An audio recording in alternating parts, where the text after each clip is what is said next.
خالتي رفاعي، الحمد لله اللي لقيتك. ايه اللي جابك؟ عرفت ازاي ان انا هنا؟ قلبت عليك الدنيا، حتى دورت عليكي في المستشفيات. لا الحمد لله بعد الشر.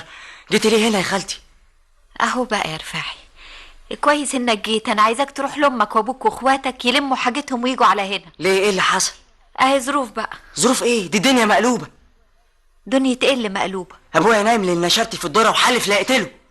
يقتله ليه؟ حكايه طويله قوي يا خالتي، هحكيها لك دلوقتي. المهم ما حدش هيخلي ابويا يرجع في كلامه وما يعملش العمله دي غيرك انت، بس على الله ما يكونش قتله. الست نعمة جت اهي. صحيح؟ اهلا يا حبيبتي، واقفلك على السكه من بدري. الحمد لله انك جيتي يا اختي. شاطر يا رفاعي. فين عبد المجيد؟ تعالي يا ست، الحكايه اتأزمت والنشرت عرف وبيقولوا مسلح رجالته وهتبقى حكايه. فين عبد المجيد؟ ماني ماشي معاك اهو يا ست نعمت. هو فين؟ اهو هناك اهو. خليكوا انتوا هنا، محدش يجي، سيبوني انا معاه. يا عبد المجيد، عبد المجيد قوم معايا. انا مش هتحرك من هنا. يعني ايه مش هتتحرك من هنا يا عبد المجيد؟ هنبقى مجرمين على اخر الزمن، هنبقى قتالين قتله. هو اللي ابتدى بالشر، اللي حصل لنا ده كله من تحت راسه. كفايه يا ست نعمت، كفايه التشتيت اللي احنا فيه ده. واللي يرشك بالميه ارشه بالدم.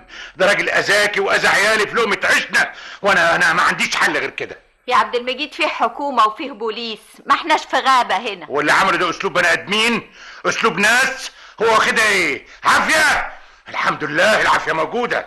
قوم يا عبد المجيد، بلاش الكلام الفارغ ده، ما تضيعش نفسك، قوم معايا. انا مش مهم، المهم عيالي اللي كانت عايشه في امان وضاع منهم الامان. الله يلعنه ويلعن اللي زيه. يا عبد المجيد قوم معايا، انا قلبي خلاص اتقطع، مش عايزه النهده، مش ناقصه وحياة ابوك. قوم معايا، مش معقول نيجي هنا بيك ونرجع من غيرك يا عبد المجيد. اتفضل قوم بقى. لا مش هقوم. يبقى هقف انا قدام البندقيه، وقبل ما تدوس على الزناد هاخد انا الرصاصه. يا ست نعمت، يعني نسيب طرنا؟ قلت لك فيه 100 تصريف وتصريف. يا ست نعمت سيبيني في عرضك اشفي غليلي. قبل ما هتشفي غليلك هتكون قتلتني انا يا عبد المجيد. هقتلك؟ ده انا وعيالي لو اطول ايد صابع العشر الشمع علشانك كنت قلتهم. ده الواحد يفديك بحياته وهو سعيد يا ست نعمت. طب قوم يا عبد المجيد، قوم تعالى معايا يلا. حاجي معاكي، بس لازم نشوف لنا تصريف. ان شاء الله. يلا بس. محمود، ابقى فكرنا اشتري طقم ليموج للسفرة. قال انت بتعمل ايه، مش سامعني ولا ايه؟ لا انا مشغول، كنت براجع عقد مصنع الملابس الجاهزه اللي هنمضيه بكره. انا كمان. انت مطمن لصياغه العقد يا محمود؟ متهيألي كده. طب عال، بالمناسبه انا كنت عايزه اقول لك حاجه. ايوه طبعا 50% من المصنع باسمي، لازم يبان ده في العقد، مش كده برضه؟ هنعمل كده.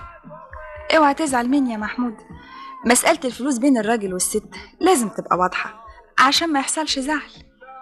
مفيش مانع طبعا، ومن غير ما تقولي كنت هعمل كده، امال هنكتب عقد ليه؟ طب زعلان ليه؟ يا خبر، ايه اللي حصل ده؟ مش بقولك يا ست نعمت، شهرين يخلوا المزرعه اللي كانت زي الفل بالشكل ده؟ مش كفايه الارض؟ هو بايدنا ايه يا ست؟ اخلص انت يا زين. انت مشيتي من هنا والخراب حط علينا من كل ناحيه. النشارتي قلع الزرع والافات استلمت الجناين. ده البرتقال كله هيضيع بالشكل ده. الجنة كلها هتضيع يا ست نعمت. والاعشاب دي كلها لازم تتشال، بس الخطر دلوقتي كله في الافات، ولا هيضيع المحصول يا خالتي.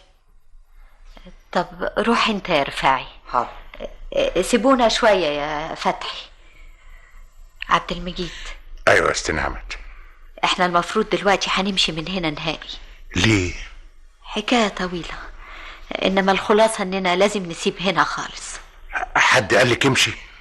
لا، ده بيتك وبيت جوزك، والحاجه دي كلها في حكم حاجتك.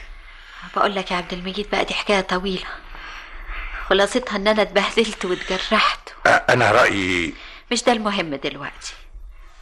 المهم اننا لازم نطلع نضاف من هنا. قبل ما نمشي لازم نسلم للراجل مزرعته شغاله زي ما كانت بالظبط، عشان ما يتقالش علينا بقى ان احنا خربناها وسرقناها. ايوه عندك حق يا ست نعمت. مش عايزين من محمود حاجه خالص بعد كده غير ان ربنا يوفقه. ايوه يا ست نعمت، بس في حاجه مضايقاني. النشارتي اللي مضايقك مش كده؟ بالظبط بقى هو يخرب لنا في الحاجه واحنا نصلح ونسيبه؟ طب ما هيرجع يخربها تاني. خلاص يا عبد المجيد، انا بلغت البوليس. والبوليس هيعمل له ايه؟ محضر. لو ما بعدش عننا بعد كده يبقى لنا تصريف تاني.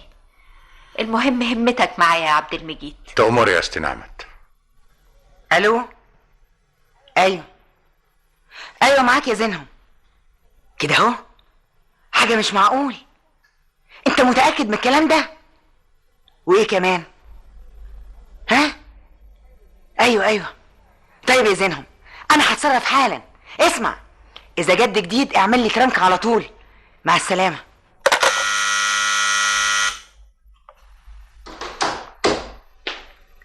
ايوه يا فندم. خلي الاستاذ كريم يتفضل، انا عايزاه حالا. حاضر يا فندم. انا هقلب الدنيا. وقعتي تحت ايدي يا نعمت، هعرف ابهدلك، هنتقم منك ازاي. ايوه يا راجل هانم. كريم، بلغ النيابه اوام ضد نعمت عبد الصمد.